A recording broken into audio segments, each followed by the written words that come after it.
Good afternoon, Amundson's class. 4.7, converting fractions, decimals, and percents. Can you convert? Yes. Yeah. Okay, here we go. You guys ready? All right. Fractions, decimals, and percents are all the same thing, okay? Because they all are what? All right, cool. All right, so we're going to go through 6 conversions. You guys ready? The first conversion is a fraction to a decimal. First question I have for you. What kind of problem is a fraction? It's a division problem. So to go from a fraction to a decimal, what do you think we're going to do? See that? What number goes inside the box when you're dividing a fraction? The numerator. Okay, good. Is everybody with me here, though? I need everybody. Decimal to fraction. So to go from a decimal to a fraction, so to go from here to here, tell me the process on a count of 3. 1, 2, 3. Read the decimal with place value. Please read that decimal. 5/10 is not 1/2, though, because we have to do what?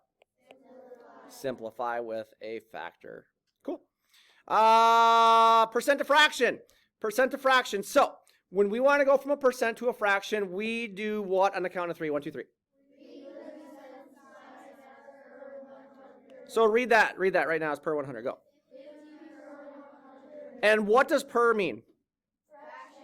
So we have 50 fraction bar 100, right? Which we can reduce down to 1/2, right? Fun question. Read this as a percent. Go. 23 per 100. So 23 per is a fraction bar 100. Is that my fraction? Yeah, good. All right, fraction of percent. On the count of 3, what is my process? 1, 2, 3. So here's my fraction 1/2. There's nothing else you can do but divide, right? Yes. So we divide, we get 5/10, yes? Yes. Are we done? No, we need to multiply by, 100. which is the same as doing what? 2 bunny hops to the Right. multiplication means you multiply and move to the, Right. nice job.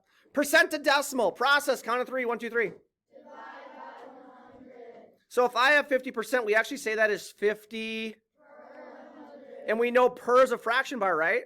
Yes. So we got 50 per 100, yes? Yes. Which we know is just a division problem, right? Yes. So you could do that division problem, or since 100 is a power of 10, and we're dividing by a power of 10, we know that we just put our imaginary decimal point and we bunny hop to the Left. 2 spots. Yes. There. We good? Yes. All right. Last one.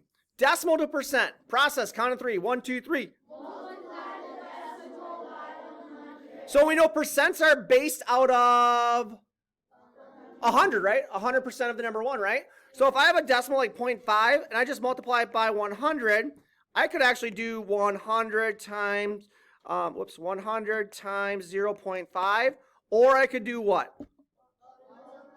Say again? Bunny hop. How many bunny hops? 2. There's 2 zeros and 100, right? Yes. And which way do I bunny hop if I'm multiplying? Right. We good?